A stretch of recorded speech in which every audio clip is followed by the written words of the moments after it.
So, Graham, thank you very much for joining the Agile Strategy Meetup group. It's a real pleasure. And I mentioned this already in the invite that when I started to really dive into the topic of strategy, which was for me a natural transition, given everything that's happening, you were actually one of the first persons to ping me for a conversation, which I really appreciate. And since then, we have Oh, been thank you. in Yeah. contact on and off. And today, your focus, I don't know if it's your main focus, but I see you blog a lot about AI and strategy. So that's going to be the topic for today. So thank you Mm. very much for Thanks joining very us. much. And we will do this Thanks a for little bit inviting us. different. Absolutely. So we will do this a little bit different from the other parts that we are going to do this as an interview style, where I will be asking you some questions for about 30 minutes, and then we will open it up for debate. We'll continue. So welcome. I Great. thought, would you like to just tell us a bit about who is Graham Kenny? What brought you into the field of strategy? Well, I got involved in this 40 years ago. I was thinking about that the other day. And I did a PhD at the University of New South Wales. And then I taught at the University of Technology in Sydney. And then I got a visiting research fellowship at the University of Bradford in the UK. And then I came back to Australia and decided that I needed some North American experience. So then I went over to Canada, which is a bit of a change in temperature compared to Australia. And I was at the University of Edmonton for 12 months as a visiting associate professor. And then I went on to another university in Canada, but after two Canadian winters, my wife said to me, if I have a third Canadian winter with these children, I will go mad. Hmm. Um, it was very confining. So anyhow, I ended up then at the University of, or San Diego State University, which is a complete contrast. And to get there, I drove from Eastern Canada on my own across the United States to the southern end of uh, California. And after I did that for a few years, I thought I've been doing this for 13. I don't want to do it for 30. I want to come back. I want to do something which is then going to have an impact on practice. So I returned to Australia at that stage and I got a job as a general manager turning around a business. And after that was turned around and sold. I then started running seminars, public seminars, which were advertised. We got very good attendance at them. And then I was doing consulting and running seminars and workshops. And then 10 years ago, started writing in the Harvard Business Review, which was a big breakthrough. And I've done 58 pieces for them now.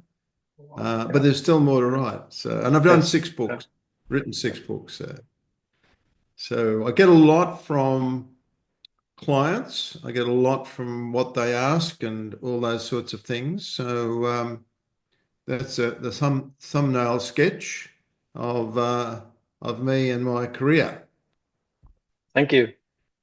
Wow. So when you went from the east of Canada to the southwest of the US, that must be been a wonderful trip. Is that what they call Route 66 or Yeah, I went on Route 66 for part of it. 66? Yeah, I always wanted Actually, to do. it's I took 9 days. Yeah. I just got Oh, going, and when I got tired, I looked for the yeah. signed motel, Yes. and Yeah. then just went in there and pot luck. I stayed there Yeah. for the night and got up the Yeah. next morning, bit of breakfast off I went. Yes. But I was probably doing about 6 hours driving a day. Yeah. But it was fantastic, and it was really quite a contrast. When I left the eastern part of Canada, it Yeah. was snowy. There was ice all over the car. Yeah. Yeah. And as I went down towards New York, bits of Yes. ice were flowing, Yeah. shooting off the car, and I was cheering Yeah. all the way. Hmm. And eventually, of course, as I went through New York and a bit south, there was no Yeah. snow left on the car, which was quite a relief. Because Yeah. I live in Sydney, so we don't have snow in Yes. Sydney at all. No. So Give you it that was day. quite an adventure. Yeah. Thank you. I tried something similar in Indiana in April. where we traveled through, I would say, three climate zones from the north to the south. Um, But I cannot yeah. compete with this. So back to the topic of strategy. So I believe you meet a lot of people, your clients and senior business people. So what concerns the people you meet, your clients, senior business people around the topic of strategy? Where do they have their head, or what are the types of questions that they are asking or worry about? Where do you see things going? Well, I think artificial intelligence or AI is having a big impact on the outlook of managers, how it's going to change competition, how it's going to affect operations, issues to do with privacy, all those sorts of concerns. And I think actually what's happening is that a lot of managers, CEOs, and boards are stepping back because they're concerned about those issues. And so they're not really, I think, taking full advantage of what AI can bring. The other perennial issue is always execution. How do you get it from the page, if you like, down to the people at the shop floor, out in the field? And that's always been a big issue because in translating it from senior levels, Yeah, it does, you might have a lot of people involved in it, but once you sort of develop the idea of how you're going to yeah. be competitive, Mhm. getting that down to the shop floor is difficult, and there can be a lot of stumbles on the way. So, but that's been an issue from day one. That issue. Yeah. Have you noticed anything changing, like the words you choose, the shop floor, the translating the page to the shop floor? Have you noticed any change in the dynamics on how sort of the interplay in the organization is around the concept of strategy, or do you still think it's a matter of like a translation of the overarching plans? I know I'm using my own words, so correct me if I'm not aligned with That's you. all right. But is it more like a No, translation process, or has anything been changing to that dynamics? it is a translation process, and I know some people don't agree with that, but I do. I do hold that view strongly, and I'll explain why. And I've written about this in the Harvard Business Review. Um, there are levels of analysis in organizations. And so you have the organization level, and then you have the department and section levels.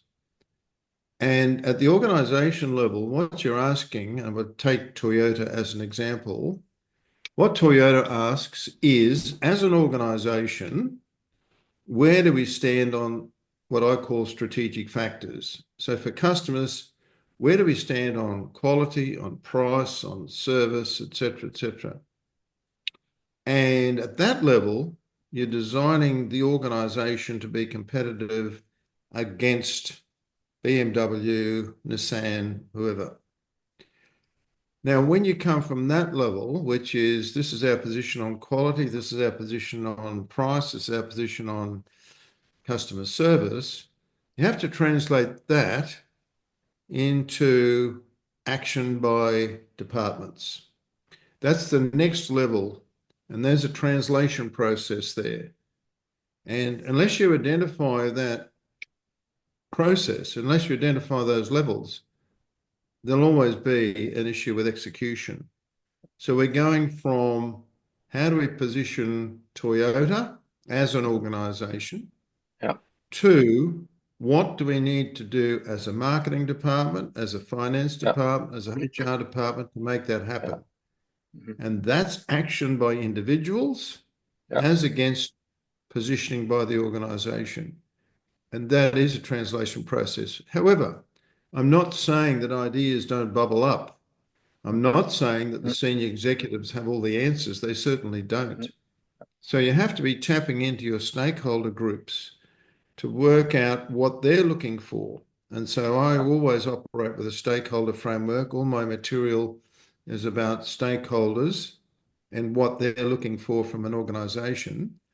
And the first step in any strategic planning exercise or strategy exercise is to ask, who are our key stakeholders? yeah, And if you don't start with that, you have very little chance of producing a successful strategy and strategic plan. I'm using those interchangeably here, but the idea is those stakeholders are connected and they're connected through the organization. So if you Yeah. do well with employees, you will do Yeah. well with customers. If you do well with customers, you will do well with the shareholders. Yeah. If you do well with the shareholders, it comes back around in terms of investment. And that systems view of organizations is one that I've developed over a period of time. And I'm completely comfortable with it. It doesn't mean to say that there's some sort of elite group at the top and non-elite sort of workers at the bottom. It is actually, I'm not being sort of class Yeah. ridden about that description, but there are organizational levels, but I would certainly dip into what employees think if I'm looking at strategy. Yeah. Thank you. So it's I think you might already have answered, but I want to just test it with you, meaning that the role of strategy itself, like I hear you, is that like you just described it, it works in a way that it's a translation from higher level plans to activity at the shop floor ultimately. Is there anything at all, and in a way I hear you say no, I just wanted to double check, is there anything at all that's been changing around that dynamics, for example, with the uptake of AI or other things you have seen, or is it pretty much following the same pattern as it always has done as a I translation think, process? yeah, I think technology drives a lot of what we do, Yeah. and we invent technology to help us, but sometimes it actually um, governs us or changes our behavior. I mean, the internet is a good example, mobile phone, all those sorts of things. So I think one of the things that has happened over time is that technology has made the availability of information, um, and it's also allowed the translation of ideas through an organization Yeah. with IT. And I think that's been a great benefit. So you can have programs of action that link Yeah. back to a position on Yeah. quality. And I use Toyota as an example because I think it's a marvelous company. There's been more books written about Toyota than any other company ever. You could fill Okay. that room Yes. Yeah. behind you with them. Yet no one has been able to do as good a job as Toyota. Now, there might be more expensive cars, I'm sure there Yeah. are out there, Yeah. Rolls-Royce, for Yeah. example, but the quality of Toyota cars has never been surpassed. And Toyota prides itself on the quality of its cars, the consistency of its service, all these sorts of things. They never hesitate Yeah. to call back a million cars to fix them up. And so I'm a fan of that organization for those reasons. But what it does is it has a very clear view of itself. Hmm. Yeah. It knows where it sits Yeah. compared to the competition, Mhm. and it knows how to translate that to the shop floor, to manufacturing, to marketing, to Yeah. sales, to Yeah. so on. Yeah. And their idea of policy deployment and so on, which was written about Yeah. years ago, Yeah. is about taking it from that level down through. Mhm. So I think we could do worse than have a look at what Toyota does and many others, of course. Yeah. Yeah. Yeah. Thank you. Then let's move a bit to the topic of AI and strategy. You briefly touched on it already. So what would you like to tell us a bit about what what is it that interests you around that topic, and where do you have your focus at the moment? Yeah, look, it's been a fantastic thing for me to get involved in AI. I'll give you a bit of background. About in the 80s, when I was working in Canada at the university there, I came across something called expert systems. Expert systems is a form of AI. And what it is about is setting up the way in which an expert would make a decision and then replicating that in an artificial intelligence way. Mhm. is quite detailed. And I thought this is going to be fantastic. This is the answer to everyone's problems, but it disappeared. And I searched for this a couple of years ago. I'll bring you then up to, I just basically what happened is after that period, I just let it drop. I was busy doing other things. 2 years ago, or 2.5 years ago now, when artificial intelligence came about, it was in November 2022. I was starting to think, well, there's something going on here. And then I started to read articles about some of Australia's largest banks. We have four big banks in Australia, Commonwealth, National Bank, and so on. And I saw that they were spending billions, and they do intend to spend billions on AI to help with service, product, and so on. And I thought, well, I need to have a look at what they're doing. And I did interview senior manager in Commonwealth Bank, spent an hour with him because he featured on an article I'd read. And I could see that there was something going on, but I hadn't really got into it. And then 2 years ago, I met someone at Queensland University of Technology, and we sat down and I said, how about we see if we can develop an article? I'd already had a go at doing an article, but wasn't successful. And then he and I, and then a third person actually, who works for SAP,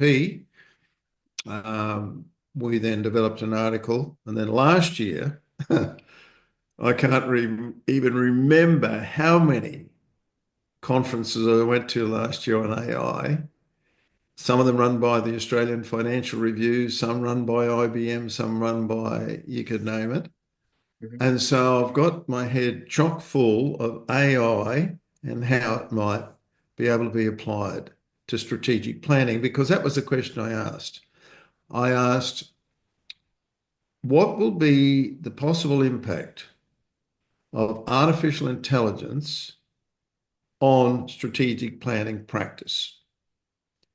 And because I was interested in obviously the second part of that, and I could see AI could impact that. So I've now sort of pushed myself to the front of the queue in answering that question. I feel I have anyhow. And so I've been successful in getting 5 Harvard Business Review articles on the subject. People can look that up later. And they've been very well received. And one of them, or 2 of them, actually became most popular when they came out. So, yeah, so I've really, really gone full in on how it's going to impact, how AI will impact strategic planning. And So the answer, where, by the way, is fundamentally and extensively. yes, fundamentally and extensively, absolutely agree. So would you be able to draw sort of a sharp boundary on where is AI, let's call it the machine, where is that gonna beat us, and where do we still, as humans, have our home turf when it comes to the art of strategy? So planning, absolutely. Strategy is much Yeah, broader than that. So have you seen like a clear distinction? What will we do, and like it's talked I think it has 2 machine will. roles, and I can see it in 3 areas. Actually, I hadn't thought about putting those 2 together before. I might do that after this interview. The 3 areas are in terms of option producer. So the option producer, in other words, what are the alternatives? What are the options we have if we're in this particular situation? Like we might say, uh, we're manufacturing trusses and frames for houses. There's been a downturn in the industry. Prices of timber's gone up, and there's more competitors. What are our options to deal with this situation? The other way I think it's helpful is in terms of I was going to say decision maker is the third one down. Oh, and that's right, as augmenter. So as augmenter, what it does is it augments what managers have already done. So, for example, you could sit down with a group of managers and they might have done that exercise already that I just described. And then they say it's probably not a bad idea if we took that problem to Gen AI, Chat GPT, for example, Mhm. and see what it comes up with. Yeah. And that augments what the managers have already done. Mhm. So it comes second rather than throwing it out there and Yes. seeing, if you Yeah. like, what the solution was. Mhm. The third one is decision maker, and this is a bit edgy. Um, but what you can do, and what I've demonstrated with a colleague, you can throw a problem to ChatGPT or its equivalent and ask, for example, what's the best location for our office under the current circumstances? And you put in a few variables, including the requirements of your stakeholders. For example, employees might want something that's close by, good transport. Mhm. Customers want whatever it might be, good delivery, easy access to whatever. And it will then say the ideal city is Copenhagen. Mhm. You might have fed in a whole Yeah. range of them. Yes. Now, that is saying to you, you can suspend your judgment. I'm not saying you Yeah. should, Yeah. but basically it's giving you a single point. Yeah. Now, you might then, and you would obviously analyze, well, do you Mm. think that's right? Yeah. So we've gone from like a funnel. We've gone Yeah. from options at the big end of the Yeah. funnel. We've gone Yeah. from augmenting the ideas of Yeah. managers Yeah. to what would you recommend as the ideal? And it can do that, and it can do it very well. And we've demonstrated in a case which is in an article which Yeah. we will be Yeah. submitting for Yeah. publication. Now, the other part of this is, I'm going to take a few minutes to answer that question. Oh, The other absolutely. part of it is there's three parts: analysis, design, and execution. Yeah. Now, analysis and design and execution, I've just given you ideas on how you can do analysis, and Yeah. it's quite capable of doing that. And it does depend on the prompt. And if you don't get the right answer first time, just put in some more, ask it Oh, again, yeah. do it again, put in some more. It's very simple stuff. Um, and then the second one is design. So where should we go? What would you recommend out of these choices? In execution, the area that we've looked at is in terms of developing key performance indicators. And it's quite complicated to go into, but just say that in terms of how would you measure our success and give some material Yeah. into Gen Yeah. AI, Yeah. which is, KPIs are very important to execution. Yes. Again, you get some pretty amazing stuff. Yeah. So I think it's got applications across those areas. And we're still at the beginning, but it's exciting, I think. Very exciting. Yeah. You intrigued me in the beginning. So thanks a lot, Graham. I think this is wonderful. You intrigued me in the beginning by it looked like you had a bit of an epiphany. You said you had never thought of combining these two areas. I don't want to take anything away from you, but would you mind expanding a bit on what was Oh, happening it's there? just those two sets of threes. Okay, I okay. meant So analysis, there design, were three execution. things and three things. I hadn't quite brought them together before. Yeah. Okay, make sense. So the way I heard you in choosing Copenhagen, and I'm not the one to disagree with your choice. However, it sounded a bit like an optimization problem, It like is. traveling salesman type of thing. So there would be scenarios where it's not something you can reduce to an optimization problem, but where it's a more broad, explorative set of options. So is there anything Yeah. at all you have come across where you just know for sure we are not there yet? I mean, some of the you shared a while back a curated set of articles from Harvard Business Review. Uh, I guess it was actually the list formed by Harvard Business Review. And I really liked some of those because they explained quite well that on the more intuitive, creative side of things, there's still a room for us to play. Whereas as it gets more sort of things you can put on a recipe, then there's just no way we can eat at all, and we better learn to live with it.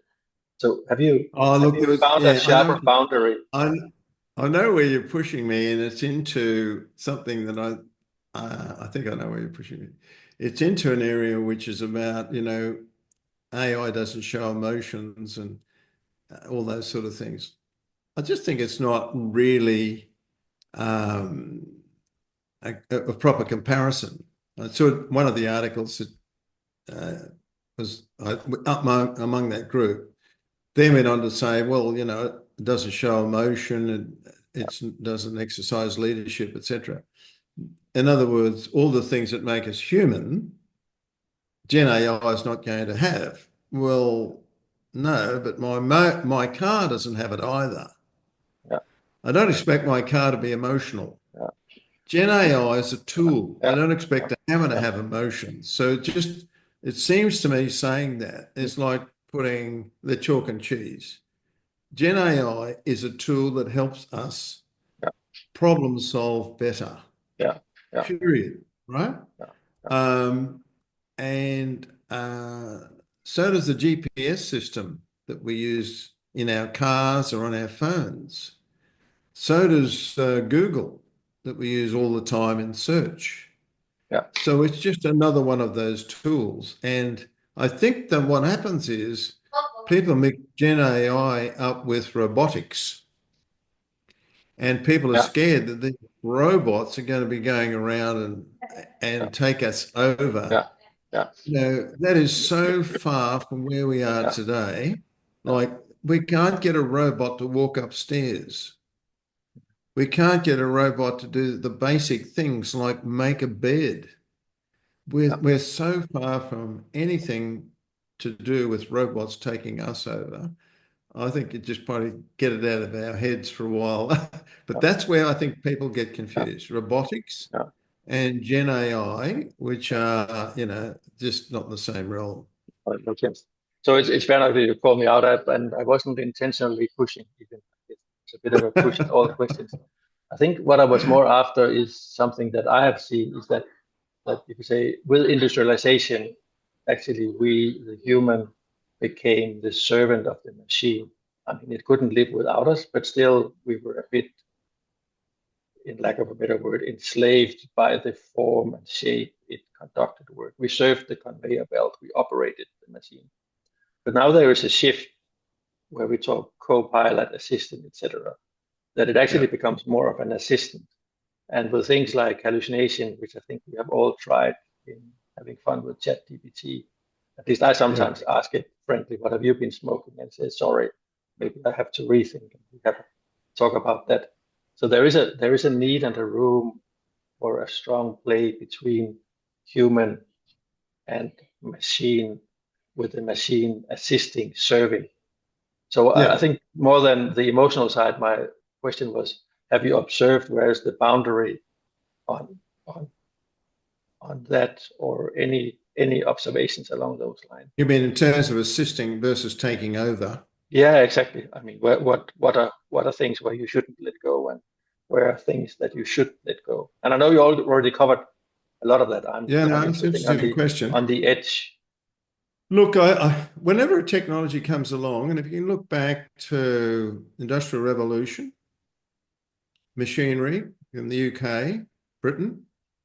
I remember some years ago I was in outside of Bradford, and I was coming down a hill with a professor colleague, and we're out in the Yorkshire, North Yorkshire, which is near Bradford. He looked out over this brick wall, and it wasn't a brick wall, stone wall, and said, "That's where the Industrial Revolution started." Now we're pointing to a cottage and a village. But what he was saying was that what happened then was, instead of the goods being made at home and taken to market and sold, someone said, this is pretty inefficient.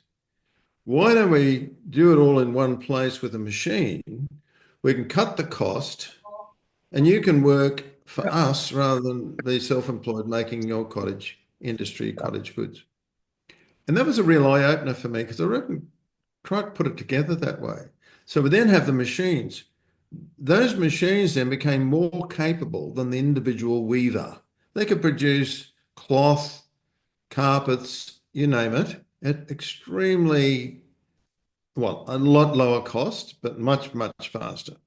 So that capability died. I couldn't make a carpet today. But then we go forward. mm, When computers came along in the 60s, everyone said, oh, we're doomed. This is the end of us. Human beings won't be able to think anymore. Now, it did take away our ability. You cannot compete with a computer on doing calculations.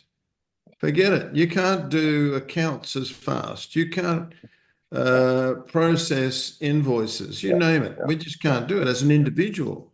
So we haven't lost the ability to do it. We just don't do it yeah, anymore because yeah, we have a machine. I think the same is yeah, true of yeah, Gen AI. Gen AI will make us less capable for doing certain yeah, things, yeah, and yeah. that's going to happen. Yes, yeah. Okay, I see this is getting interesting. So I know we are going a few minutes over, but I hope everybody will give us.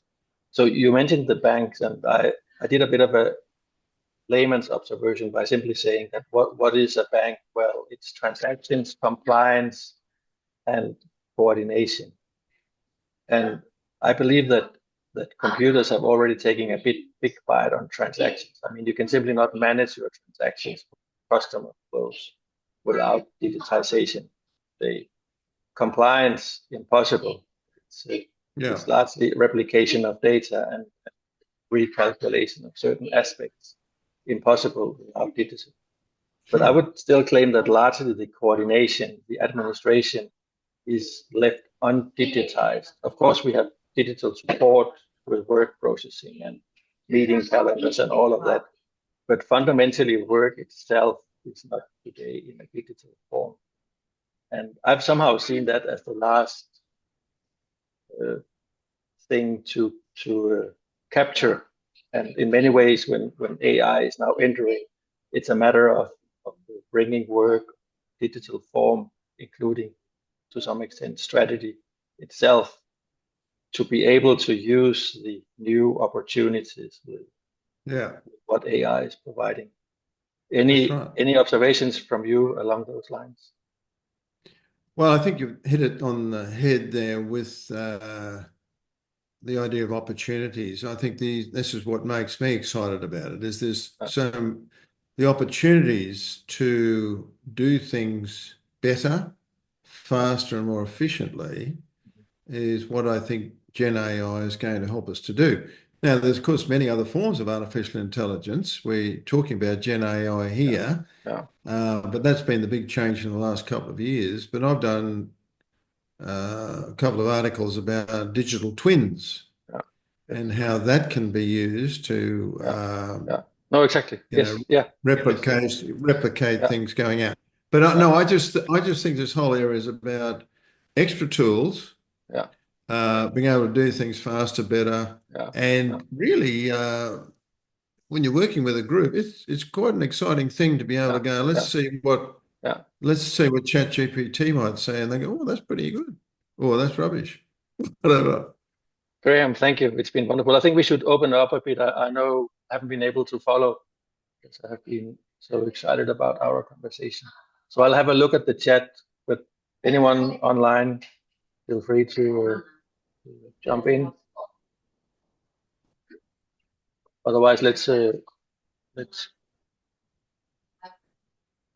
There are a few questions I can see here, Morton, in the Yeah, chat. exactly. I'm just reading up. So maybe if you want to have a look yourself, or if anyone wants to just unmute and ask the question directly. Yeah, okay. Otherwise, let me. So I'll let you ask me the questions. I can see them, but you might want to pick the ones that you think are most relevant. Oh, Graham, please feel free because I'm just catching up and reading. So if there's something that catches your eye, All let's right. take it. So from USAF, they have a clear competitive advantage for all stakeholders. And that's a statement rather than a question, but that, USAF, is exactly what we're looking at here. So what we're trying to do in business strategy is to get the best employees we can, the best customers we can, the best investors we can, the best suppliers we can. And when that all comes together, you've got a reinforcing system. And that's the way to think about what you're doing when you're developing strategy. And the way in which they're connected is quite important. So I think that systems view about organizations is a real winner, but a lot of people don't have it. They have an operational view, which is they look at what's going on inside. And so their view is an inside out view, not an outside in view. So if you're going to do business strategy, you start from the outside looking in, and then you start to understand what our relationships are with the stakeholders and how can we do better. And I was reading something the other day in the Company Director magazine, and there was someone that took over an organization that was in a bad way. And what she said was, she was the CEO, we went out and spoke to all our stakeholder groups. And if you do that, they will tell you the answer, right? They had a technique for doing it. They spoke to all their customers, they spoke to their staff, and so on. And that's what I'm really talking about here. And that's very different from a startup. I'm talking about an existing organization like Toyota. Startups are different. Startups are an idea in someone's head, which they may have picked up from a customer or may have been chatting to a colleague. In that situation, you don't have an organization. You actually have an idea, and you might even have a business plan that you've written down.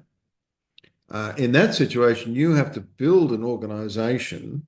And so it's a different challenge to what I've just been talking about. We have a question, I believe, from MK, which starts with how far will AI reshape the consulting world? So let's just cut it at that. How do It you? actually it's going to reshape the consulting industry fundamentally.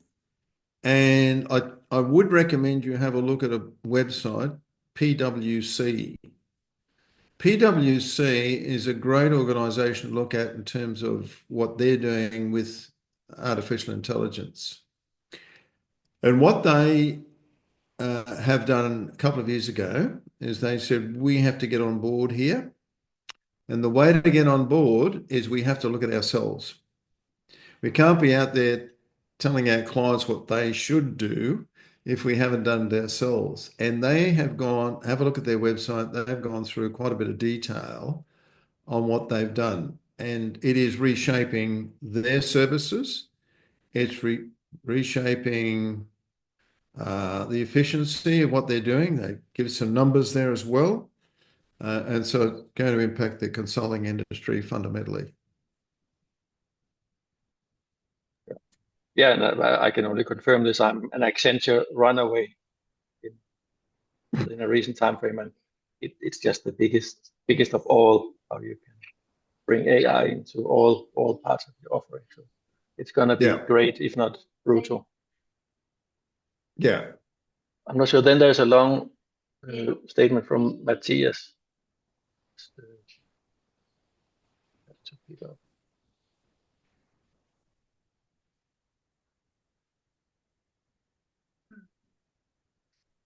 Yeah, so maybe the question here is any input on which strategies are best for implementing AI. So I believe the topic is about AI itself. Let's keep it to the context of strategy. Yeah, Uh, that's a technical question. I am not qualified to yeah, answer that. yeah, So I'm really on the application side, not the technical side. yeah, So look, I think what I do see happening is Gen AI, which is, ChatGPT, Claude, U.com and so on, and Gemini are all being experimented with by with organizations The one thing I do think is important, and PwC have demonstrated this, there has to be leadership. It has to start at the top. There's no point boards and senior management saying, well, you need to do something about using AI and pointing down the organization. It has to start at the top. And this is what, again, PwC did. They said, we have to do it ourselves as an organization. Yeah. And as a senior leadership team, we need to get across this and be well aware of Yeah. how it might apply. Yeah. And then we'll encourage others, but we will have been leading by example. I think that's definitely a point to be made, if that's what the question is. But in terms of the technical side of what you might bring in, if that's part of it, I'll pass on that. Yeah. Well, I think we could actually extend on it to something that I had planned to bring up, and which is I think there's something fascinating going on in the area of strategy. I think we are many who have a view. We see it a little bit differently. I think it's an area of increasing interest. So unlike other things which are old and classic, they wear off over time. But I think there is a bit of a renaissance going on at the moment, which, let's assume that's true. That means that new people will be moving into the field of strategy, and definitely a lot of people, especially with the development over just the last 24 hours, a lot of people are really having a lot of attention to what's going on with the Yeah. AI and the machinery around it. So from your side, Graham, any advice for people who are new in the field, again in the context of strategy, if maybe you have not been so concerned about strategy, but you realize it's an area of your organization where you need to seek more influence, spend more time. How would you work yourself into that field as a middle manager or an employee? How can you get more influence on the strategy that's guiding your work? Yes, well, this is sort of career advice that you're seeking here. Absolutely, even for me. Oh, okay, right, okay. Read the Harvard Business Review. I'm subscribing. Um, look, it's, I suppose it's about getting into groups of people that actually make these sorts of decisions and show an interest in it. I mean, you can go into an organization and get a group of people together and then usually the executive team, and then they start to reach out for other people that are influencers in terms of these areas. So I think read the material, express an interest, have an opinion about the direction of the organization. Could be direction in different Yeah, ways. It could be direction regarding any of the yeah, stakeholder groups, yeah, yeah, employees, suppliers, and so then you start to be noticed yeah, that way, and then moved across. Maybe would be worthwhile doing a couple of courses in the area. yeah, yeah, Buy my book, Strategy Discovery, which, by the way, I'm not plugging here because I get much money out of it. It's just that it could be useful. It's called Strategy Discovery. It was published last year, and you can find it on Amazon. Um, he has a copy here, just gone out of focus, but thanks. yeah. Exactly. Sorry But about that. look, I think something like that would be actually, it's not a difficult read. It's a very practical Yeah, read. It yeah, lays out what I've yeah. been talking about in clear terms. And I think Yusuf's given the thumbs up here. He must have bought it. Yeah, so that wouldn't be a bad start. Very Yeah. well. So it And resonates then with. become chief executive, and then you get a lot more influence. Yeah, exactly. So it resonates with something that I've been observing is that, and I'm asking if you see any need to disagree with that view. I don't think it's controversial, but in many ways and forms, the the activity of strategy is the highest level of planning and coordination in a given context, which means that it it can be observed in people working with each other. So knowingly or unknowingly, it's almost like any team you would observe, you could have an idea of what are they trying to achieve, what is their Mm. strategy. So could one simple advice simply be to in whatever context you are in, try to be explicit and surface the strategy that's actually guiding your work, which may by implication be a bit different from what everybody around you are expecting because it has been unspoken. But if you would be able to surface that and articulate it, that could then be a platform for conversations with the rest of the organization. Yeah. Look, I reckon we're natural strategic thinkers, and you only have to look at a 2-year-old to see that. Yeah. 2-year-old knows Mhm. how to get what it wants from its parents. And I think we've always been able to, do that. But here's the thing. A lot of people leave that strategic thinking at the door when they go to an organization because they don't see there's any beneficial to apply it. I'm not talking, I'm talking about strategic thinking here, not Yeah. strategic plan as No, such. no, yeah, Way of thinking about how can we work this situation to our advantage yeah, uh, as a department, as a yeah, team, yeah, or whatever. yeah, Um, they do apply that when they're not at work. They might be into yeah, fishing, they yeah, might be into yeah, golf, they might yeah, be into yeah, tennis. yeah, yeah, And so they think strategically in those avenues, but they don't necessarily bring it to work. So to encourage that sort of thinking, I think is very important. But there has to be the right climate, they have to have the right culture to bring that out. yeah, Uh, yeah, so yeah, that's absolutely. So I another, think a big part of it, like I hear you, and I yeah, agree, is that there's got to be some invitation. It cannot be like an act of rebellion. It has to be like a supportive and encouraged activity yeah. for better And understanding. looking down your list here, I just see there's partly MJ has, that'll be Matthias Jensen, I guess. He said something here that I thought we might want to have another look at, Okay, Morten, yeah, which is um, perhaps some observations on strategies that seem to be more efficient in bringing the business along with the great ideas that leadership has. I'm not quite sure what he's getting at there, actually, but on strategies that seem to be more efficient in bringing the business along with the great ideas that leadership has. If there's a possibility, Matthias, to expand on that, I, I'm not quite sure what you're getting at there. Um, okay. So another part of it, when introducing these new AI tools, a lot of feedback from teams or individuals is that it's hard to keep up with the change. Any input on which strategies are best for implementing AI? Oh, that's what you were talking about before.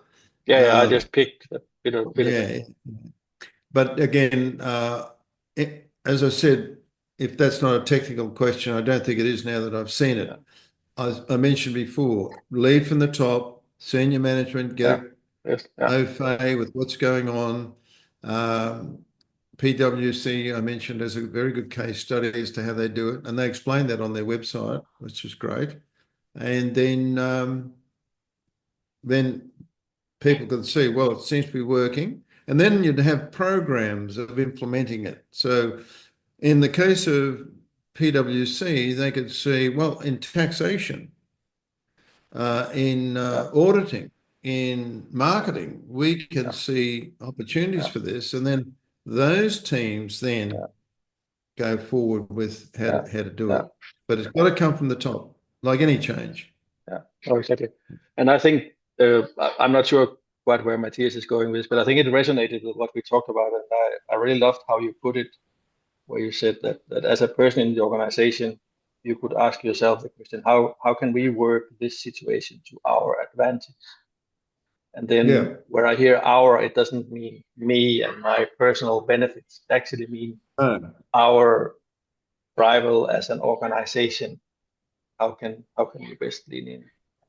I think Yeah. that's I mean, beautiful. strategic thinking is very Yeah, important in a lot of yeah, situations. yeah, exactly.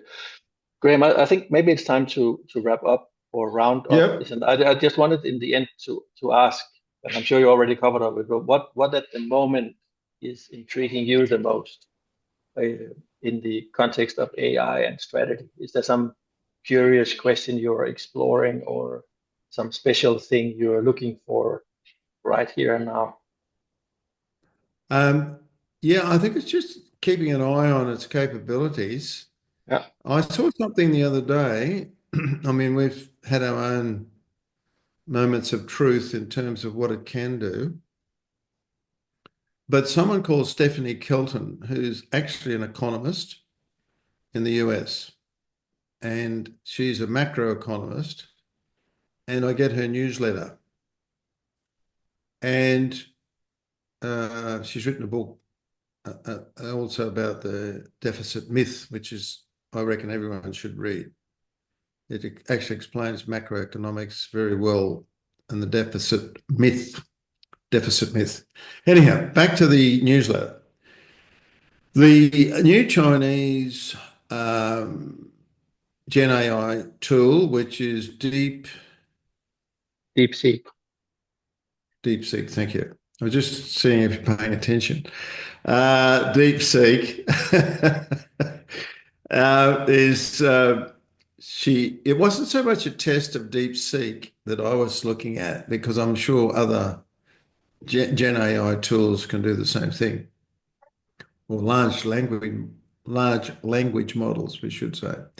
Anyhow, what she did in this case was she went in and put into DeepSeek a prompt which said, uh, given the fact that the United States will or is proposing to put a 25% tariff on goods from Canada, what will be the impact on Canada's GDP?